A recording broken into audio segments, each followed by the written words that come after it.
The season is over for the Kings, so it is time to talk about their offseason. And this is a team that has a lot of interesting decisions to make because it's clear that they're good, but how can they be great? How can they become contenders and not just a team near the bottom half of the Western Conference? Really quickly, though, I want to thank the sponsor of today's video, PrizePicks. With the playoffs coming up and all kinds of other events as well, this is an awesome time to get started with PrizePicks. I got a special offer for you, a 100% deposit match up to $100 when you use code SPORTY and you click the link in the description. Again, a 100% deposit match up to $100 on PrizePicks. You can click that link below. If you've never done PrizePicks before, essentially it is you against the numbers. You pick between 2 and 6 selections. You go on the site and you pick more or less for each of these numbers. They have numbers set for all these different playoff games, all these different categories. And if you feel like you have a decent idea of what may or may not happen in a given game, you just put together your selections. And if you're correct, you win some cash. And keep an eye out as well all throughout the postseason because PrizePicks loves to put together these little promos on different days, discount some of the numbers. So it's always worth checking out PrizePicks. And they've also got some of these different numbers as well. They've got these green and red, these demon and goblins numbers. The red ones are more difficult, but they increase your payout, whereas the green ones are less difficult, but give you less of a payout. So you can kind of mix and match with some of those and really put together a selection that works for you. Again, there's a 100% deposit match up to $100.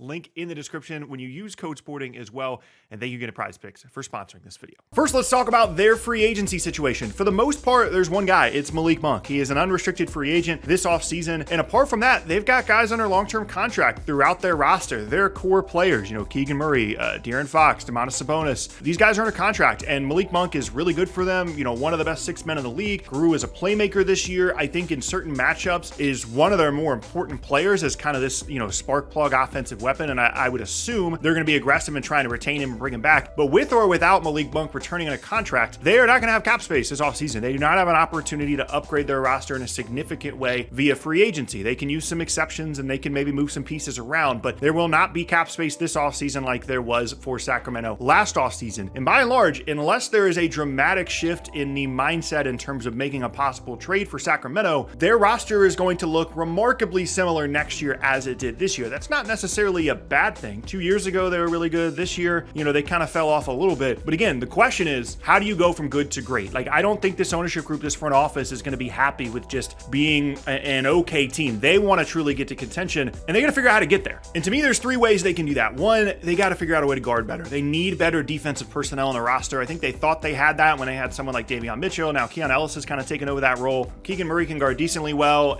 There's question marks about the overall defensive ceiling of your team when Domantas Sabonis is playing at the 5, but that's their style. They're locked into that. That is one of the reasons why they're one of the best offenses in the league is because of his ability to play at the 5. So they have to figure out a way to put together a good defensive team, even with Sabonis playing at the 5. Now, that could be prioritizing that in the draft. That could be making some changes on the perimeter to get guys with a little bit more length, a little bit more defensive ability. But that's got to be certainly one of the priorities this offseason. The other option for them in terms of improving, I think they need a better option at the 5 spot. No disrespect to Alex Len, but from a matchup perspective, game to game, it would be nice if Sacramento had the ability to put a bigger guy out there that can protect the rim and is mobile and also maybe play alongside Sabonis at times, not all the time, but to at least have the option, because it feels like the roster right now for Sacramento is very rigid. It feels like they're really good when Fox and Sabonis are both out there, and then when they go to the bench lineup with either of those guys off the floor, things start to fall down pretty quickly. And it would just be nice in certain matchups, especially with the way the rest of the league is getting bigger at the 5 spot. It would be nice if they had another option there. I continue to mention this in a couple of different teams' videos, but I think Clint Capella is a very interesting 5 upgrade option for a team that likes to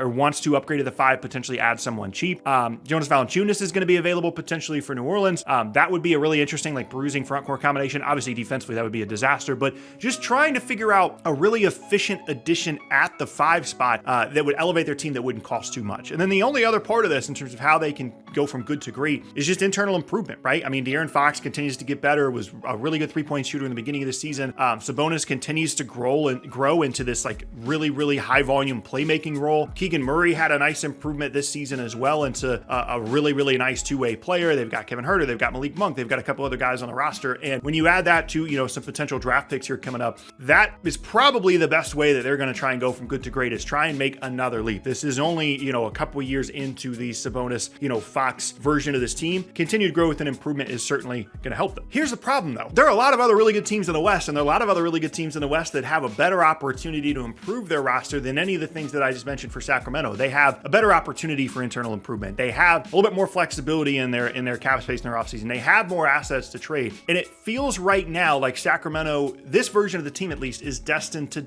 just be good and not be great. They owe their 2024 first round pick, lottery protected, to the Hawks this year because of the Kevin Huerter trade in the past. And as a result of that, as a result of what it feels like a team that's just kind of always going to be in the race for maybe the 6th seed, but not much better, they could be a candidate to trade a ton of future first round picks this year. I mean, this is a franchise, I should say, that hasn't been good in a long time, and they've finally got something going here. And I don't think they're going to be content with just running it back with this group and contending for the 6th seed. And if they see an opportunity, even if it's a risky one, to trade a bunch of stuff, a ton of future first round picks to add another piece alongside Fox, Murray, and Sabonis, I think that's something they're really aggressively going to explore. I don't know who that player would be. There's a possibility maybe they want to go out and get someone like Zach LaVine. That wouldn't be multiple first round picks, just to be clear, but we know they've liked LaVine in the past. They tried to sign him in restricted free agency a handful of years ago. Maybe that's an option for them. That would obviously fit their offensive profile because of the way that he shoots the ball. Apart from that, there's not a ton of good options out there for them, but things can always change very quickly in the NBA. We know that. And if there is a team to keep an eye on that maybe would be willing to trade a couple of future firsts, even if they're not convinced the guy they're trading for is going to stick with them long term, I think Sacramento is certainly on that list. They were involved during the year potentially trying to get OG Anunoby, potentially trying to get Pascal Siakam. They're going to keep Keegan Murray. They want to keep that guy. But if they're going to, if they're able to do a decent young guy and a couple of picks for a guy that could be a huge difference maker for them, I think that's definitely a team to keep an eye on. Another piece possibly for them would be someone like DeJounte Murray. Helps them defensively. Maybe there's question marks between his fit, alongside De'Aaron Fox, just like it would be in Atlanta with Trae Young. But that to me kind of feels like the place that Sacramento is in, where they're going to be a little bit more willing to take a risk than maybe most people would expect in terms of adding to the roster, because their opportunities for improvement are pretty limited otherwise. No cap space, owe their 2024 pick to Atlanta, lottery protected, and some opportunity for internal improvement, but like how much better can Fox and Sabonis and these guys really get? I mean, Keegan Murray is going to continue to improve, but the roster in itself needs, I feel like, another influx of talent, and the only way they can do that is by trading a lot of their picks. So we will see exactly what happens with Sacramento. It's a tough situation for them because if they were in the East, they'd probably be a top 4 team. Like, the West is just so crowded. It's so good. We talked about this, or we'll talk about this potentially with, New Orleans, a handful of other teams here, that it's just like, how are you supposed to get yourself into top 4 contention in a conference that is this good, this stacked, this talented, when it feels like your opportunities for improvement are a little bit limited?